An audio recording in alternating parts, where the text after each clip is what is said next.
Mời xuốngค่าเป็นใจเมาค่ะวันมวยก็ค่าติมาสืบสวนปัญจาวาสวิงมันติเป็นการสอน17ลองอันเฮามาเจอตือเกรดเลยยาวค่านะดีการสอน7ในเนี่ยก็ค่าก็ย่ำมาลัดในปันนกหลายเจอตือเกรดเลยยาวค่าเนาะคือการเกรดเลยยาวเนี่ยมันบ่ดีใจค่ะเนาะค่าติมาสืบลัดในปันเกรดแบ็คเลยยาวแฮค่าติมาสอนเจอตือค่ะเนาะกริปแบ็กเลยยาวเนี่ยมันลิเจอร์ตือตีค่ะเนาะโอเคนั่นก็เฮากว่าที่อินเทอริจีเฮาค่าติมาของสร้างคลาสเมอร์อันนั้นที่ปันชื่อว่า Great Back Layout Exercise นะครับนะโอเคลองไหนก็ค่าติมาเหตุการณ์จำ constructor กันเข้าเนาะ private Great Back Layout Exercise เนาะแล้วก็เนี่ยที่มาเหตุสั่งนั้นนะก็มาของสร้าง G-frame นะพวกนี้ค่าติมาเจอตือ extend ค่ะนะ extend G-frame นะครับนะก็ฟังว่าเนี่ยนะมาเหตุปัน subtitle นะ Great Back Layout Exercise นะแล้วก็เนี่ย set default นะ G-frame dot exit on closure ค่ะที่ว่า set location ค่ะเนาะset location relative to ในเป็น no นะหันมาออกปันที่ในกลางในค่ะเนาะแล้วก็เนี่ยว่า set visible true เนี่ยครับนะโอเคแล้วเราเสร็จดีก็ค่าเขาติมไปมาเสิร์ฟบันดียกสังขารนะค่าติมมาของสร้างปัตตันชีอันนะปัตตันนะว่าว่า G ปัตตันกันนะ G ปัตตัน PT1 นะ PT1 new G ปัตตันค่าติว่า1นะ1 2 3 4เนี่ยค่ะเลยเนาะ1 2นะแล้วก็3แล้วก็4นะไม่ต้องอันกับ5แล้วก็ที่มาว่า5นะครับนะ1 2 3 4แล้วก็5นะค่าก็ติใส่เข้ากับที่ใน G-frame เข้าเนี่ยก็ add BD1 นะ add BD2 add BD3 add BD4 add BD5 นะว่าค่ามาเสวยหลียาวสั่งนี่ที่ก็มันติเป็นอื่นนะเนาะค่าก็ติมา run 3นี่ PSVN new Great Back Layout Exercise นะค่าติมา run มาแล้วโอเคนะใส่มันข้ามไปมาว่าไว้ค่ะค่าติเอาใส่มันเยอะอินนะซับไส้เนี่ยมาเคลียร์เปียดปากเนี่ยก็แล้วที่มา run 3เที่ยงกำงันนะมันติถึงในปัญหาเนี่ยนะเขาก็ตีหันไล่ไฟละลายกันค่ะนะเพราะว่าเขามาเสิร์ฟไว้ปันหลียาวสั่งเลยค่ะนะยาวก็เนี่ยสังเจอข้าวว่าเนาะสังเจอข้าวว่าข้ามมาเสิร์ฟสังเจอข้าวว่าสัตว์หลียาวเป็นนาไว้เนี่ยมันต้องตีเป็นเหตุถือกันนะเขามารันดีนะมันจำตีเหตุปันมันจำตีในปันสั่งเนาะเพราะว่าเขาว่าสัตว์หลียาวเป็นนาเนี่ยที่ก็เขาจะเลยกว่าเจอดูจอมเปากันนะเปาในเต็มเต็มใครจะอยากเป็นกันเนาะก็เปิดไหนได้ค่าติมมาเจอนะว่าเขามาเสิร์ฟปันสั่งเนี่ยนะที่ JavaScript นะจะมันดีกว่าเจออันว่า border layout เนี่ยก็เนาะ new border layout นะเพราะว่าไว้มาเนี่ยก็ค่าติมาสอนปันลูกลายจะถือ border layout ค่ะนะมันเป็น default G-frame เอาก็เนาะเพราะว่าเขามาเสิร์ฟสั่งเรื่องสุดเนี่ยก็มันติมาในปันหนังงานเนี่ยนะโอเคเพราะนั้นก็เนี่ยค่าติมาเสิร์ฟปัน grid layout grid layout ในซ้ำเนี่ยนะตอนเจอเขามาเสิร์ฟเนี่ยมันติมันติเอาตีอยู่กับทั้งหมดใจเขาเลยนะค่าสัมปูเลยเจอหลายนะนำมีซ้ำไปหันหลายจีนกันเนาะค่าก็นะค่าก็ไปค่ามันได้เจอหลายเนาะไว้ว่าเนี่ยค่าว่าค่าไข่มาเห็ดกอลันสองอันนาเนี่ยก็นะโร3อันนาเนี่ยก็จีก็ไล่เก่งก่อนเนาะคือการเนี่ยมันจะเอากับทั้งหมดเข้าเลยเนาะเอากับทั้งหน้าทั้งหมดเนี่ยก็ซ้ำปูเลยเจอเนี่ยนะตอนเจอเขามาเจอฟลูเนี่ยซ้ำตอนเจอเขามาเจอฟลูเนี่ยซ้ำมันซ้ำบ่เป็นบ่เป็นสเตเบิลอ่ะเนาะแล้วก็ซ้ำบ่ได้เจอนะฟลูเนี่ยที่ก็เข้มอยู่ก็ค่าซ้ำบ่ได้เจอเนาะค่าซ้ำแค่มันเป็นเปิงตายไว้เนี่ยเนาะ UI มันนะเหินกับมาเนี่ยนะมันเหินแค่ทางนี้เนี่ยดีกว่าเจอ grid layout เนี่ยนะบ่ปวงเขาก็บ่มาเฮ็ดในปันโปรเจกต์อันกะนะอันเฮาว่าEnglish word guess เนี่ยนะหลังก็แค่ที่ไปแก้ก็กะว่าเนี่ยเขาก็นะเลยฮู้อ่ะค่ะนะว่าเฮามาเจอGUI เนี่ยขึ้นของทางในโปรเจกต์นะมวยเนี่ยคัดที่มันเนี่ยเป็นนกได้เจอ grid layout นะgrid back layout ค่ะมันจะ grid layout เนี่ยนะเฮาดีว่า grid back layout โอเคนะมันจะคัดของมารันเนี่ยมันสิเป็นมันสิเป็นเปิงใจก่อนเนาะบัวทางเจอเฮามาเสิร์ชเนี่ยนะมันสิเอาบัตเทิล5อันเนี่ยมาอยู่ปัน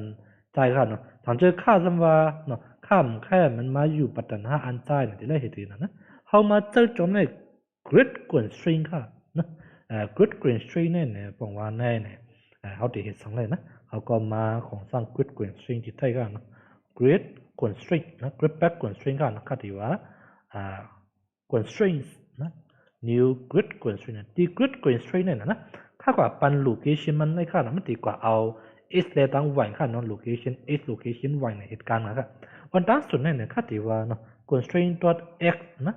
มันสิเป็น grid x ค่ะนะ grid x เนี่ยค่ะว่าเป็น0 constraint.grid y ในซั้น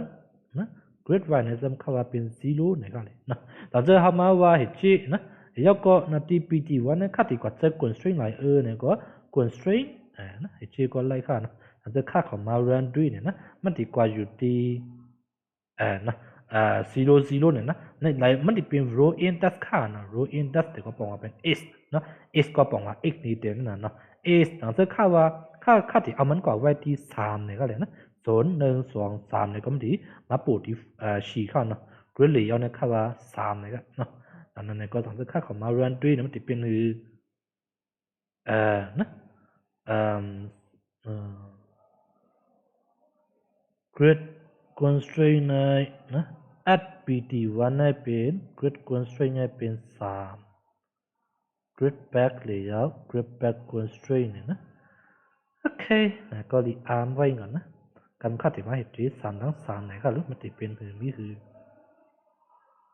โอเคนะว่า3ทั้ง3ที่มันก็0 1 2 3นะมันจะมาอยู่ปันเฮาก่อนนะไว้ว่าเนี่ยเนาะค่าว่าที่มาเฮ็ดนะx เป็น0 y เป็น3เนี่ยมันสิเฮ็ดคือโอเคนะ x เป็น0 y เป็น3มันก็เปิดมันก็มีต่อถึง row 1นะ y 1เนี่ยก็มันสิลงมาเพียงที่ไทยค่ะเนาะเอามาเฮ็ดที่ไรกันนะไว้ตอนเฮาติมาอัดปันปัตตันเนาะซ้ํสิไรกว่าซ้ํสิไรกว่าห้องปันกวน string หมดค่ะเนาะก็เปิ้นเนี่ยค่าที่มาให้2นะค่าที่มาของ2มาตัดอันนึงค่ะเนาะไป private ค่าที่ว่า y add เนี่ยค่ะเนาะค่าที่มาย้อนไว้ g string อันนึงg string ที่เฮาตับย้อนเข้าเนาะค่าที่มาวันย้อนไว้ in อีกอย่างก็ component เนี่ยค่ะนะ component com เนี่ยค่าที่ว่า intx inty ปุ่นจับได้นะแล้วก็เนี่ยค่าที่มาของจัง grid back constraint เนี่ยที่ไทยค่าเนาะค่ะว่า constraint equal to new grid back constraint เนี่ยค่าที่ว่า grid back constraint นะgrid is มันสิเป็น x หลายนะconstraint grid y ซับมันสิเป็น y นะแล้วก็เนี่ยค่าจะขึ้นมา add ปุ่นจับcomp นะอัดเข้านะ g string กันนะก็เปิดค่ามาเฮ็ด extend ไว้กันนะก็เปิดเนี่ยได้ค่าจังมาฟ้องอะไรกับนี้เนาะ add com เนี่ยก็ค่าที่ว่า constraint ปุ่นจับนะบอกว่าในสังเจอค่าที่ add เนี่ยเนาะค่าที่มาฟ้องปันมาค่าที่มาฟ้องใจadd มาตัดหลายเนี่ยก็นะเพราะว่า pt1 เนี่ยค่าที่มาส่งเนี่ยแค่ว่า0 0ปุ่นจับนะpt2 สำคัญที่ว่า11เนี่ยเนาะpt3 สำคัญที่ว่า2เนี่ยค่ะเลยนะ pt4 สำคัญที่ว่า33นะ pt5 สำที่ว่า4นะพอมาเฮ็ดชื่อด้วยค่ะนะอันนั้นก็ต้องเจอค่าของมา run 3เนี่ยมันสิเป็นใจเข้าเนาะแล้วเป็น0นะ row 0 column 0นะแล้วซ้ํเป็น row 1นะ row 1ค่ะเนาะ column ก็เป็น1นะ row 2นะแล้วจะเป็น row 2นะ 012 root 2ก่อนก็เป็น012เนี่ยก็มันติเหตุที่มาอยู่ปันเขาค่ะนะเขาเหตุที่มาอัดก็ไรค่ะนะปุ่มหนึ่งที่เขาจะเรียกว่าโครงสร้างกวนเส้นตัวตึกเนี่ยมันเตรียมไข่หยับใจเขาไว้ค่ะเนี่ยนะไว้ว่าเนี่ยค่าไข่มาเหตุปันเนาะ1 2 3 4นะถ้ามันมาอยู่ปันถ้ามันมาขับปันไว้เดี๋ยวหรือนะ row 0 colon 1นะ row 0 colon 0 row 0 colon 1ชี้ค่ะนะแล้วก็ค่าที่ว่า row 1 colon 0 row 1 colon 1แล้วก็ row 2 colon 0เนี่ยค่าเหตุก่อนลาได้ค่ะนะตอนนั้นจึงทำให้ค่าของ boundary เนี่ยนะมันติเป็นตรงจำใจก็นะrow 2มันจะค่าน้องค่าที่ว่า s เป็น01ได้ค่าที่ให้มาอยู่ที่เตอร์ก็นะ s เป็น0 colon เตวันที่ก็ค่าที่มาเหตุปัน2เนี่ยก็มันตีลงมาอยู่ที่เตอร์ใจครับมันก็ติเป็นตรงจำใจก็เนาะก็ติอยู่ที่ s เลตังไว้การขัน s เลตังไว้อันเฮาดีใส่ปันนะอันเฮาดีอันเฮาตีมักมันปันเนี่ยก็มันตีกว่าเอากลมปูนัดนะผิวเฮาเจ้ก็ไว้ปันข้าเนาะปองวานเนี่ยแล้วก็ข้ามหลัวนะข้าติทอนเปียดาวเนี่ยค่ะเนาะโอเคไว้ว่าเนี่ยเนาะไว้ว่าข้าติมาย้อนไว้ว่าข้าไข่มาย้อนเที่ยงสังนะไว้ว่าข้าไข่มาย้อนเที่ยงวิทย์เนี่ยค่ะเนี่ยนะวิทย์แล้วซ้ำเป็นสังเนี่ยเนาะ int วิทย์เนี่ยค่ะเนาะวิทย์หลายซ้ำเนี่ยทั้งจะข้ามาย้อนเนี่ยค่าตีเอาเจเป็นวันกับหมดเลยค่ะนะวันนะ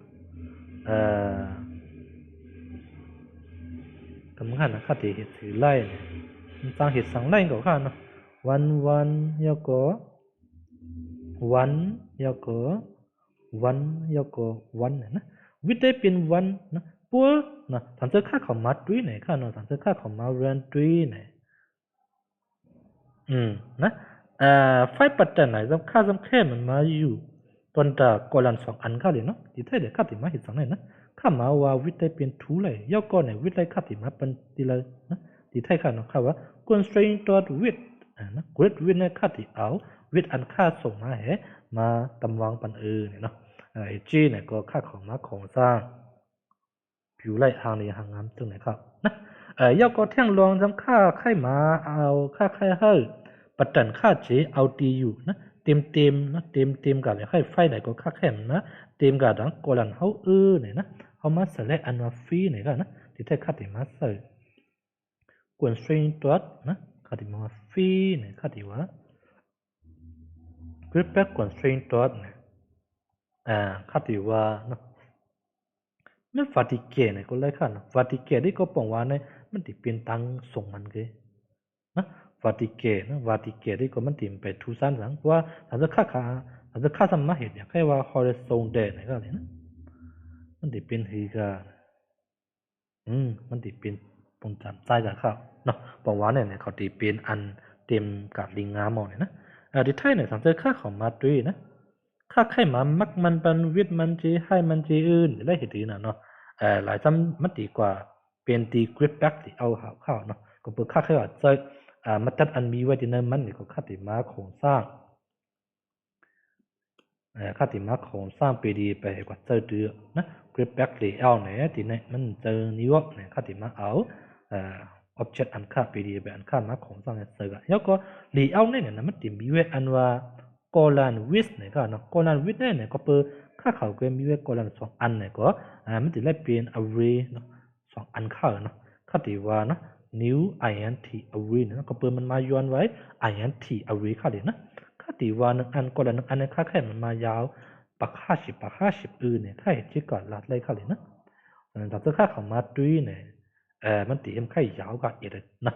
จังที่ว่า2 ปักเนาะcolon 1ได้ค่าว่าปัก50 colon 2ได้ซ้ำค่าแค่มันมายาว3 ปักเนี่ยก็ค่ามาบักมันบันไดใจค่านะมันก็ติดเป็นเปิงจากใจกับค่าเนาะให้มันก็เหมือนกันนะค่ากว่ามักมันได้ค่ะนะให้มันต้องค่าว่าหลียาวตัวรู้ให้เนี่ยก็เนาะให้มันนะตอนก็เปิดเนาะก็เปิดรู้ค่ามันมีไว้3 อันเนี่ยก็ค่าเลยกว่าเจอ new int นะ ให้มันไว้ว่าค่ามัน50เนี่ยครับเนาะรู้นึงอันนั้นเนี่ยค่าที่แค่มันยาว50เนี่ยเนาะหรือค่าของมาเรนดี้เนี่ยมันก็ตีเปิงกันนะและซ้ำก็ปื้อสังก็ซ้ำที่ห่างไกลกันกว่าอันว่านั้นก็ปื้อที่ไทยนะสังเกตข้ามมาเจอฮอร์โซนเดนะสังเกตข้ามมาเจอสังเลยสังเกตข้ามมาเจอสังนะเพราะว่าข้ามมาเจอสังที่ก็ประจันข้านะมันมีใครก็มันติมันดีเป็นค่าเกี่ยวข้าเนาะสังเกตข้าว่าวิทย์มันค่าที่เอาเต็มเนี่ยก็มาเอาอันว่าฮอร์โซนเดไล่นะตอนนั้นเนี่ยก็มันติเหมือนมือใกล้แล้วนะวิทย์มันติมันติเอาเต็มก็เอาเนี่ยก็ให้มันซ้ำติปูไว้กันนะสังเกตข้าว่าค่าที่เอาให้มันเต็มก็เนี่ยก็เอามาว่า grip back constraint ตัว vertical อะไรครับนะแต่เนี่ยข้าว่าวิธีตั้งให้มันค่าเอาทั้งสองอันเนี่ยก็นะเขาตำรวจมาเสิร์ฟบันphase equal to grip back constraint ตัว vertical phase equal to สังกัดนะข้ามาเสิร์ฟบันอันว่าปุ๊กเนี่ยก็ได้ครับนะมันก็ดีมันใครเต็มกว่าปึงปงจับใจครับเนาะไว้ว่าเนี่ยเขาแค่จับกันเฮียงไว้นะค่าแค่เขายานกันอิดวัดเนี่ยเขาดีกว่าเจอดีหรือยาวเกินกว่ากันเนาะเพราะว่ามันมาเจอเลยวิกับเอกกับกเกียกันนะคือการมันจะมาเจอเลยเนาะเขามาเขามันจะมีไว้อันว่า insert หรือยาวดอทเนี่ยนะ insert เนี่ยมันตีเป็นตีกวน string เขาอยู่นะเขาตีมาตีกวน string เนี่ยเขาตีมาว่าconstraint dot insert ที่ไทยเนาะ insert เนี่ยมันทำแค่ง่ายกันดัง margin เข้าเนาะครับว่า new insert เนี่ยคนหนึ่งตั้งหรือนั้น5นะตั้งซ้ายตั้งขวาทำ1 shift ที่ข้าเนาะ5 1 shift เนี่ยใครที่กดปันได้กันนะแต่ในหลังจากค่าของ mount 3เนี่ยมันตีเห็นเจ๊กากันปันกาเข้าเนาะแต่ที่เป็นตั้งหรือตั้งเตอร์ซ้ำ5นะ5 ต่อ 5กากันเนาะคำว่าเนาะหรือตั้ง left หรือตั้งขวาละลายเกี่ยวเนี่ยเนาะ left ตั้งอีก2ทีมปันเอาเนี่ยก็ดูไล่เกี่ยก็นะส่วนเนี่ยก็ไล่นะแต่จะค่าของเกินมารัน3เนี่ยก็มันก็ติเป็นปึงจับใจกับเขาเนาะleft ซ้ำเป็น shift right ซ้ำเป็น1 shift ค่าที่มาลายให้มันเป็น5เกี่ยวเนี่ยก็ได้ค่ะนะโอเคนะเขาที่เหตุก็มาเจอตื้อนะกดแบ็กหรือยาวเหตุก็โครงสร้าง UI เขากันได้โอเคครับตอนไหนมันติดมีกันในกี่ข่าวเนาะ